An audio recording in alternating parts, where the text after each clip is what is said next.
तो में से बहुत सारे बच्चे ना मेरे को हमेशा बोलते रहते हो कि भैया मैं 10 घंटा पढ़ रहा हूँ, भैया मैं 12 घंटा पढ़ रहा हूँ, भैया मेरे पास हर एक स्टडी मटेरियल है, बट फिर भी मैं उस लेवल का एफिशिएंसी नहीं दे पा रहा हूँ जितने मेरे क्लास के वो सारे स्टूडेंट दे पा रहे हैं जिनके पास बहुत कम रिसोर्स होते हैं, जो बहुत कम पढ़ाई करते हैं, बट फिर भी वो एग्जाम में बहुत अच्छा परफॉर्म कर रहे होते हैं। आखिर ये ऐसा क्यों हो रहा है मेरे साथ? मैं एक एग्जाम्पल दे रहा हूँ, उस एग्जाम्पल से तुम्हें हर एक चीज़ समझ में आ जाएगा। ध्यान सुना यार, तुमने अपने लाइफ में कभी वो रेलवे क्रॉसिंग देखा है? वो रेलवे क्रॉसिंग पे कभी अटके हो? जब रेलवे क्रॉसिंग गिरता है तो क्या होता है, इस पार और उस पार दोनों पार क्या होता है, बहुत सारे कार वाले, बहुत सारे ट्रक्स वाले, बहुत सारे बाइक्स वाले, बहुत सारे साइकिल वाले इकट्ठे हो जाते हैं। उसके बाद क्या होता है, जैसे वो फाटक खुलता है तो क्या होता है, बहुत सारे बाइक्स वाले ना छोटे छोटे स्पेस निकाल के वहां से निकल के चले जाते हैं, लेकिन बहुत सारे कार वाले जो होते हैं ना वो वेट करते रहते हैं। बहुत सारे बाइक वाले भी होते हैं, वो वेट करते रहते हैं कि सामने वाला जाएगा तब मैं निकलूंगा। होता है ना, कभी ये देखा है? ये एक रियल लाइफ एग्जांपल है, कभी ये देखा है? ऐसा होता है यार। यहाँ पे तुम्हें मैं समझाना ये चाह रहा हूँ, वो जो बाइक वाले होते हैं ना, वो आगे निकलने के लिए क्या करते हैं, स्मार्ट वर्क। यार वो भी वेट कर सकते थे, वो भी कार लेके घूम सकते थे।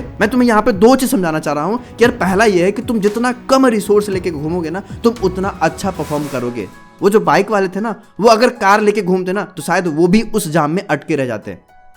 समझ में आ गया? तो यार अगर तुम्हारे पास कुछ बुक्स हैं, वो बुक्स अगर बेस्ट हैं तो तुम उस पे काम करो, ठीक है? ऐसा नहीं यार कि बहुत सारे मल्टीपल बुक्स रखे हुए हैं और कर कुछ नहीं रहे, टेस्ट से पहले बुक्स रिवाइज कर नहीं पा रहे हैं।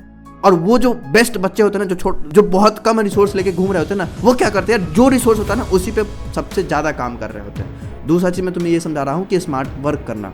वो जो बाइक वाले थे ना, वो भी वेट कर सकते थे कि सामने वाला जाएगा तो मैं जाऊँगा, लेकिन यार उसने क्या किया, वो जैसे छोटा छोटा स्पेस मिलते गया उससे वो निकलते गए। ये भी ना एक लाइफ की स्ट्रगल होती है। अगर तुम्हें जीतना है ना, तुम्हें दूसरे को पीछे करके आगे निकलना पड़ेगा। ये नहीं कि आगे निकलेगा तब मैं निकलूंगा। समझ में आ गया? तो यहाँ पे तुम्हें स्मार्ट वर्क करना पड़ता है यार। सिमिलरली तुम्हें अपना जो प्रिपरेशन कर रहे हो ना, कॉम्पिटेटिव एग्जाम, वो भी एक प्रकार का कॉम्पिटिशन है, ठीक है? वो भी एक प्रकार का भीड़ है। इस भीड़ में तुम्हें आगे निकलने के लिए दूसरे को पीछे करके खुद को आगे निकालना पड़ेगा। वो होगा स्मार्ट वर्क से, ठीक है? और कम रिसोर्स लेके घूमोगे तभी होगा। अगर तुम बहुत सारे बुक्स वगैरह लेके घूम रहे हो ना, तो ये तुम कभी नहीं कर पाओगे। समझ में आ गया? तो पहला रीजन तुम्हें समझ में आ गया होगा कि आखिर क्यों मेरे मार्क्स नहीं बढ़ पा रहे। यार तुम पढ़ाई तो कर रहे हो, 10 घंटा पढ़ रहे हो, 12 घंटा पढ़ रहे हो, बहुत सारे स्टडी मटेरियल्स भी तुम्हारे पास है, लेकिन जो सबसे मोस्ट इंपॉर्टेंट चीज तुम जो कर रहे हो वो ये कि तुम उस स्टडी मटेरियल्स को पढ़ नहीं पा रहे हो। तो लिमिटेड रिसोर्स को यूज़ करो और सही तरीके से पढ़ो, ठीक है? दूसरा जो मैं तुम्हें बता रहा हूँ कि भैया मैं पढ़ाई तो कर रहा हूँ, 10 घंटा पढ़ रहा हूँ, ठीक है? 10 घंटा 12 घंटा हर रोज का जा रहा है मेरा पढ़ाई में, लेकिन मैं तुम्हें बता रहा हूँ तुम कर क्या रहे हो। तुम्हारा जो इफेक्टिव स्टडी पीरियड है ना, वो बहुत कम होता है। इफेक्टिव स्टडी पीरियड एटलीस्ट 3 घंटे का होना चाहिए, एटलीस्ट 3 घंटे का। कि अगर तुम 3 घंटे पढ़ने के लिए बैठे हो तो उस 3 घंटे में तुम्हारा कोई फोन वगैरह से कोई लगाव नहीं होना चाहिए मित्र, क्योंकि तुम्हारा जो एग्जाम हो रहा है ना वो अप्रॉक्स 3 घंटे का हो रहा है। तुम्हारा इफेक्टिव स्टडी पीरियड भी 3 घंटे का होना चाहिए, जिसमें तुम पढ़ाई करोगे सिर्फ, उसके सिवा कुछ और नहीं करोगे, कोई फोन वगैरह नहीं छुओगे।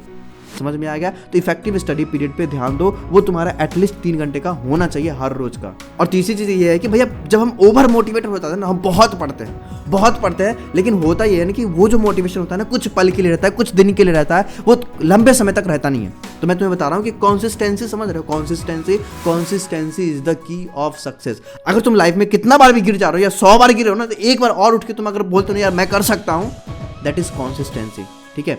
तुम ना क्या कर रहे हो यार कि ओवर मोटिवेशन की वजह से बहुत सारे मोटिवेशन हो गया है, आज 10 घंटा पढ़ रहे हैं, 12 घंटा पढ़ रहे हैं, लेकिन अगले दिन क्या हो रहा है, या 2 घंटा भी ठीक से नहीं पढ़ पा रहे हैं। क्यों? क्योंकि मोटिवेशन पूरा डाउन हो चुका है। मैं तुम्हें बता रहा हूँ तुम हर रोज पढ़ो यार, 10 घंटा नहीं पढ़ना है। अगर तुम 10 घंटा नहीं पढ़ पा रहे, तुम 8 घंटा पढ़ो आज, लेकिन कल भी तुम्हें 8 से 8:30 करना है। 8 से 7 नहीं जाना है, 6 नहीं जाना है, तुम्हें 8:30 जाना है, 9 जाना है। समझ में आ गया? तो धीरे धीरे करो, बट यार मैक्सिमम एफर्ट्स लगाओ कि तुम अपना कंसिस्टेंसी को मेंटेन कर पाओ। और जो सबसे मोस्ट इंपॉर्टेंट और चौथी पॉइंट ये है कि भैया आप ना एक दिन मत पढ़ो, भाई तुम्हें हर रोज पढ़ना होगा। ये जो टॉपर्स होते हैं ना, मैं तुम्हें थोड़ा बैक स्टोरी समझा रहा हूँ। ये जो टॉपर्स होते हैं ना, टॉपर्स हर रोज पढ़ते हैं, ठीक है? हर रोज पढ़ते हैं और उन्हें ना हर एक चीज हर समय याद होती है। उसके पीछे रीजन होता है, ये रिवीजन करते हैं। मैं तुम्हें बता रहा हूँ कि अगर तुमने किसी क्लास के टॉपर को देखा होगा, तो अगर तुम उससे कोई क्वेश्चन पूछे जा रहे हो, चाहे वो किसी सब्जेक्ट का हो, किसी चैप्टर का हो, कभी भी हो, तुम अगर अभी भी पूछोगे ना, तो वो शायद तुम्हें आंसर कर देंगे। 100% चांस होता है। क्यों? क्योंकि वो हर चीज को अपडेटेड रखते हैं। मतलब कहने का ये यार कि अगर तुम्हें टॉपर जैसा बनना है ना, तो टॉपर की तरह बिहेव करना पड़ेगा। टॉपर जैसे बनने के लिए तुम्हें उस प्रकार से पढ़ाई भी करना पड़ेगा। मतलब तुम्हें हमेशा अपडेट रहना पड़ेगा। अगर तुम्हें लगता है यार कि मैं ये चैप्टर का ये पार्ट भूल रहा हूँ, तुम्हें जाके उसी समय रिवाइज करके आना है, उसी समय जाके रिवाइज करके आना है। ये नहीं कि यार इसको कल कर लूंगा, ठीक है? कल के लिए तो छोड़ना ही नहीं होता है। अगर तुम्हें टॉपर बनना है ना तो एटलीस्ट टॉपर की तरह काम तो करो, टॉपर की तरह बिहेव तो करो। समझ में आ गया? तो यार ये 4 पॉइंट मैंने तुम्हें बताया जो तुम्हें शायद औरों से अलग बनाएगा और तुम अपने एग्जाम में अच्छा परफॉर्म कर पाओगे। और एक और जो सबसे मोस्ट इंपॉर्टेंट चीज मैं बताता हूँ, बहुत सारे बच्चे ऐसे होते हैं जो पढ़ाई तो करते हैं लेकिन एग्जाम में मार्क्स नहीं आते हैं। ठीक है, इसके पीछे जो सबसे मोस्ट इंपॉर्टेंट रीजन होती है कि तुम एग्जामिनेशन वाला जो सिलेबस होता है उसको तुम एग्जाम से 2 दिन पहले जाके पढ़ाई करते हो। नहीं, अगर तुम्हें टॉपर बनना है ना तो मैंने तुम्हें बोला ना कि टॉपर को तुम अगर अभी जाके टेस्ट कर दो ना तो वो तुम्हें अभी भी वो क्वेश्चन सॉल्व कर देगा। अगर तुम रैंडमली भी उसको 15 क्वेश्चन दे दो ना तो वो 15 में से 14 बना ही देंगे। वो ये नहीं बोलेंगे भैया मैं रिवीजन नहीं करा इसलिए मैंने से नहीं बना, वो ये नहीं बोलेंगे, वो हमेशा अपडेट रहते हैं। यार मैं तुम्हें बता रहा हूँ कि अगर तुम्हारा नेक्स्ट संडे को टेस्ट है तो यार तुम हमेशा अपडेट रहो, तुम अभी से ही रिवीजन में लग जाओ। और ये नहीं कि सिर्फ वही चैप्टर को रिवाइज करे जो संडे में आ रहा है, नहीं, एटलीस्ट जब तुम्हें हर एक चैप्टर पूरा जितने पास्ट में हो चुके हैं ना सबका ओवरव्यू तुम्हारे दिमाग में होनी चाहिए।